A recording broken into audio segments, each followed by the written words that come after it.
বিধবা নারীর ভাগ্য কি সত্যি স্বর্গ লাভ নেই? গরুর পুরাণে এক রোমহর্ষক কাহিনী। নারী কখনো শেষ সৃষ্টি, কখনো শেষ শক্তি, কিন্তু এই সমাজ যুগে যুগে নারীর একটি বিশেষ রূপকে সবচেয়ে বেশি অবহেলা এবং ভয়ের চোখে দেখেছে, আর তা হলো বিধবা। বিধবা রূপ। স্বামীর মৃত্যুর পর একজন নারীর জীবনে নেমে আসে এক অদ্ভুত অন্ধকার। সমাজ তার থেকে সমস্ত রং কেড়ে নেয়, কিন্তু সমাজে এই কঠোর নিয়মে বাইরে আমাদের প্রাচীন শাস্ত্র মৃত্যুর পর একজন বিধবা নারীর পরিণতি সম্পর্কে কী বলেছে। আপনি কি কখনো শুনেছেন যে বলা হয় বিধবা নারীর নাকি স্বর্গ লাভ হয় না? এই কথাটা কি সত্যি আমাদের পবিত্র শাস্ত্রে লেখা আছে, নাকি এটি পুরুষতান্ত্রিক সমাজে তৈরি করা একটি ভয়ঙ্কর কুসংস্কার? গরুর পুরাণ সনাতন ধর্মে সেই রহস্যময় গ্রন্থ যেখানে মৃত্যু, জন্ম এবং পরলোকে এমন সব নিখুঁত ও রোমহর্ষক বর্ণনা রয়েছে যা শুনলে মানুষের রক্ত হিম হয়ে যায়। এই গরুর পুরাণে লুকিয়েছে রাজা ব্রাহ্মবাহন এবং এক অভিশপ্ত বিধবা নারী আত্মার এক অলৌকিক ও শিহরণ জাগানো কাহিনী। আজকে এই দীর্ঘ এবং গভীর আধ্যাত্মিক অনুসন্ধানে আমরা জানব মৃত্যুর পর প্রেতজনিতে কেন আটকে থাকে আত্মারা, নরকে সেই ভয়াবহ রূপ কেমন, আর রাজা ব্রাহ্মু বাহনের সাথে সেই বিধবার আত্মার সাক্ষাতে কোনো মহাজাগতিক সত্য উন্মোচিত হয়েছিল। ভিডিওটি শেষ পর্যন্ত দেখুন, কারণ আজকের এই কাহিনীটি কেবল পরলোকের গল্প নয়, এটি আপনার বর্তমান জীবনে প্রতিটি কর্ম, প্রতিটি সিদ্ধান্তকে নতুন করে ভাবতে বাধ্য করবে। গরুর পুরাণে প্রেতকল্প অনুযায়ী মৃত্যুর পর আত্মাকে এক দীর্ঘ এবং যন্ত্রণাদায়ক পথ অতিক্রম করে যমলোকে পৌঁছাতে হয়, কিন্তু সব আত্মা যমলোকে পৌঁছাতে পারে না। কিছু আত্মা মাঝপথে আটকে যায় এবং ভয়ঙ্কর স্তরে, যাকে বলা হয় প্রেতজনি। প্রেতজনি কোনো জায়গা নয়, এটি একটি অবস্থা। কারা যায় এই প্রেতজনিতে? শাস্ত্রে বলেছে যাদের মৃত্যু স্বাভাবিকভাবে হয়নি, যারা আত্মহত্যা করেছে, অথবা যারা জীবন তীব্র লালসা, পাপ ও অতৃপ্ত বাসনা নিয়ে মারা গেছে, তাদের শুকনো শরীর এই পৃথিবীতে প্রেত রূপে আটকে থাকে। প্রেতজনির কষ্ট নরকের চেয়ে ভয়ঙ্কর। কেন জানেন? কারণ প্রেতের খিদে পায়, কিন্তু খাওয়ার জন্য কোনো গলা বা পাকস্থলী থাকে না। তাদের তৃষ্ণা পায়, কিন্তু জল পান করার ক্ষমতা থাকে না। তারা তাদের প্রিয়জনকে দেখতে পায়, কিন্তু ছুঁতে পারে না। এক অনন্ত হাহাকার এবং জ্বালা নিয়ে তারা বছরের পর বছর মহাশূন্যে ঘুরে বেড়ায়। আর যারা যমলোকে পৌঁছায় তাদের কর্ম অনুযায়ী বিচার হয়। গরুর পুরাণে 28 প্রকার প্রধান নরকের কথা বলা হয়েছে, যেমন তামিশ্র নরক, যারা অন্যের সম্পদ বা স্ত্রী হরণ করে তাদের এই অন্ধকূপ নরকে নিক্ষেপ করা হয়।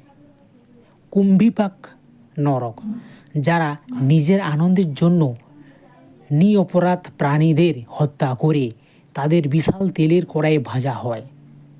অশ্বিপত্রবন নরক, যারা ধর্মের পথ ছেড়ে অধর্মের পথে চলে তাদের এমন এক বনে দৌড়াতে বাধ্য করা হয় যে বনে গাছে পাতাগুলো ধারালো তলোয়ারের মতো। কিন্তু এই নরক বা প্রেতজনির সাথে একজন বিধবা নারী কী সম্পর্ক? সেই উত্তর লুকিয়ে আছে মহাভারতের যুগে এক মহান রাজার জীবনে ঘটে যাওয়া এক অদ্ভুত ঘটনার মধ্যে। মহাভারতের মহাবীর অর্জুন এবং মণিপুরের রাজকন্যা চিত্রাঙ্গদার পুত্র ছিলেন রাজা ব্রাহ্মবাহন। তিনি ছিলেন অত্যন্ত ধার্মিক, প্রজাবৎসল এবং শিবের পরম ভক্ত।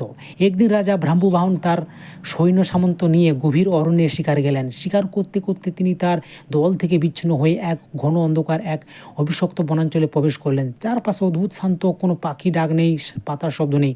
হঠাৎ রাজা অনুভব করলেন তীব্র গরম বাতাস বইছে। তার ঘোড়াটি ভয়ে পা তুলে দাঁড়িয়ে পড়ল। ব্রাহ্মবাহন ঘোড়া থেকে নামতে দেখলেন তার সামনে এক বিশাল হ্রদ, কিন্তু সেই হ্রদে জল রক্তের মতো লাল। রাজা যখন সেই হ্রদের দিকে এগোচ্ছেন, হঠাৎ আকাশ বাতাস কাঁপিয়ে এক বিকট আর্তনাদ শোনা গেল। গাছের ডাল ভেঙে রাজার সামনে এসে পড়ল এক ভয়ঙ্কর আকৃতির ছায়া। তার চোখগুলো জীবন্ত অঙ্গারের মতো, চুলগুলো সাপের মতন উস্কো খুস্কো, আর শরীর থেকে পচা মাংসের দুর্গন্ধ বেরোচ্ছে।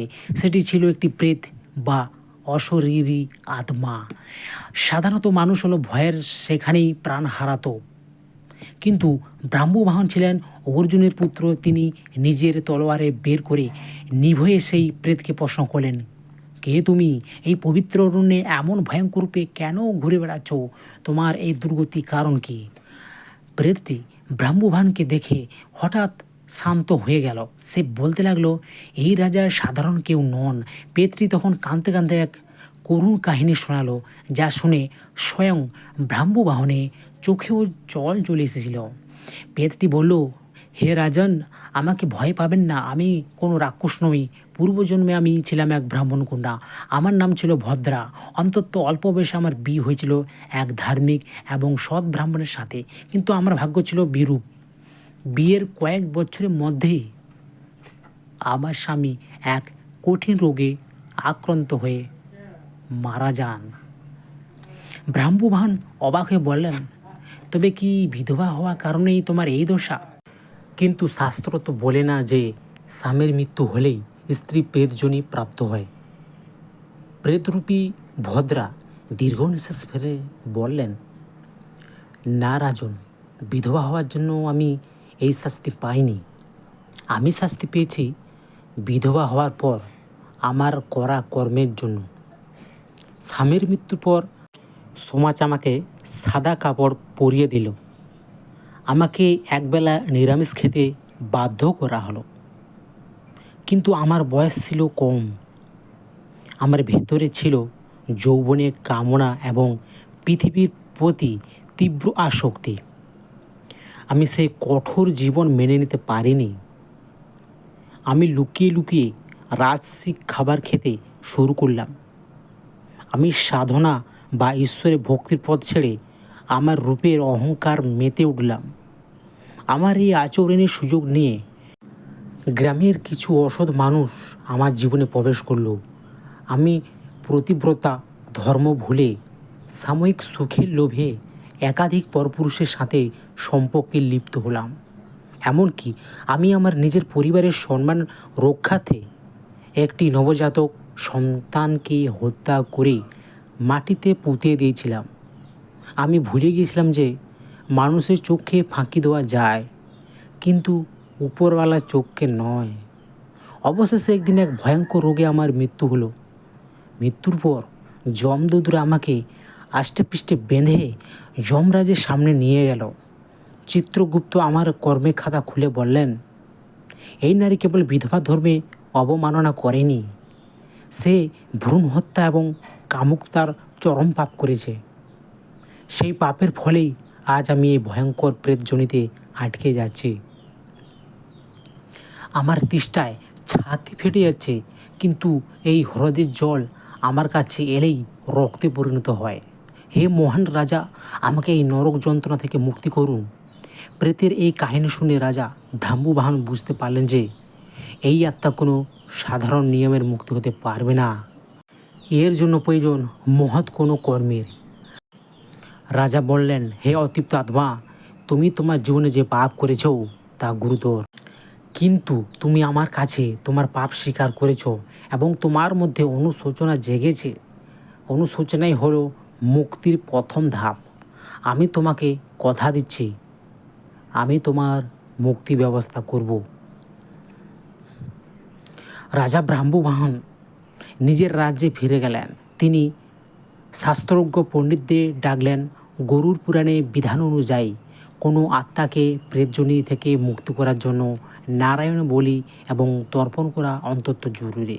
রাজা ব্রাহ্মবাহন স্বয়ং সেই প্রেতের উদ্দেশ্যে গয়াধামে গিয়ে পিণ্ডদান করলেন। তিনি ভগবান বিষ্ণুর কাছে প্রার্থনা করলেন, হে প্রভু, এই অনাথ আত্মার সমস্ত পাপ আমার কিছু পুণ্যের বিনিময়ে আপনি ক্ষমা করুন। তাকে এই ভয়ঙ্কর প্রেতজনি থেকে মুক্তি দিন। যখন রাজা ব্রাহ্মবাহন পূর্ণ ভক্তিভরে সেই পিণ্ডদান সম্পূর্ণ করলেন, তখন সে গভীর জঙ্গলে এক অলৌকিক ঘটনা ঘটল। আকাশ থেকে এক দিব্য আলো নেমে এলো। সেই ভয়ঙ্কর প্রেতের খোলস খসে পড়ল এবং ভিতর থেকে ভদ্রার এক জ্যোতিময় রূপ বেরিয়ে এলো। ভদ্রা হাত জোড় করে ব্রাহ্মবাহনকে প্রণাম জানিয়ে বলল, হে রাজন, আপনার দয়ায় আজ আমি এই অভিশাপ থেকে মুক্তি হলাম। আমি বৈকুণ্ঠে পথে যাত্রা করছি। এই বলে সেই আত্মা আলোর সাথে মিলিয়ে গেল। এবার আসুন আমরা আধুনিক যুক্তিবাদী মন দিয়ে এই কাহিনীটি বিশ্লেষণ করি। অনেকেই এই গল্প শুনে ভাবতে পারেন, সনাতন ধর্ম কী? বিধবাদের উপর কঠোর নিয়ম চাপিয়ে দেওয়ার জন্য এই নরকে ভয় দেখিয়েছে। এর উত্তর হলো সম্পূর্ণ না। এই কাহিনী গভীরে লুকিয়ে আছে মানব মনস্তত্ত্বে এক বিরাট দর্শন। বিধবা হওয়া কোনো পাপ নয়।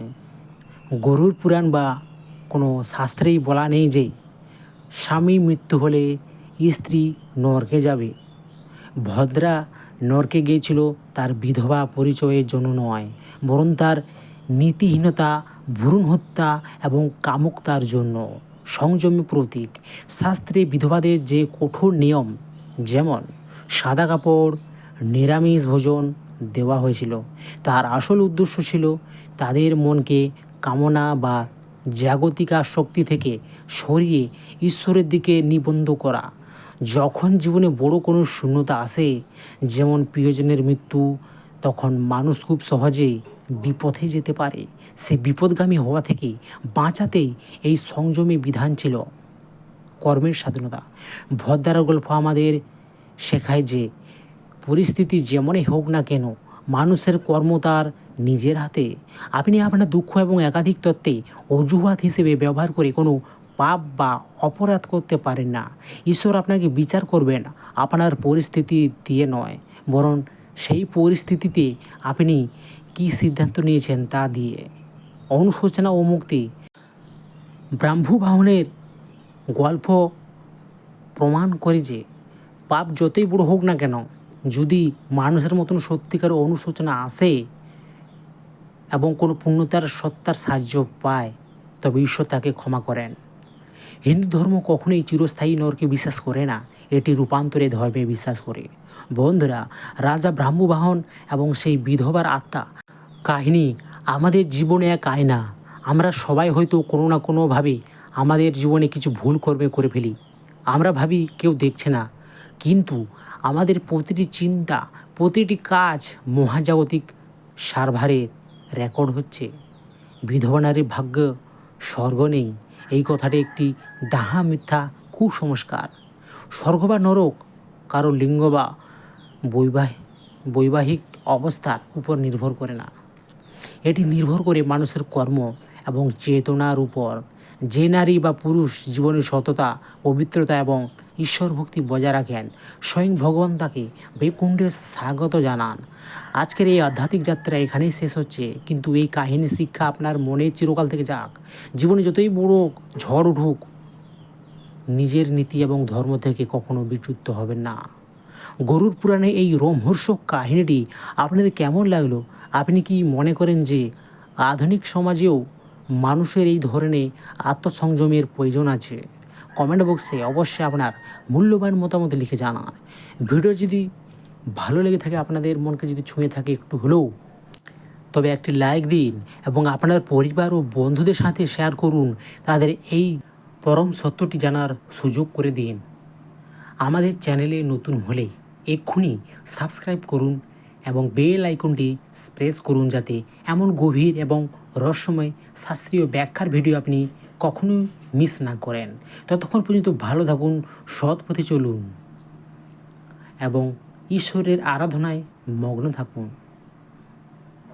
হর হর মহাদেব। জয় শ্রীকৃষ্ণ, জয় শ্রীরাম, জয় শ্রী হনুমান।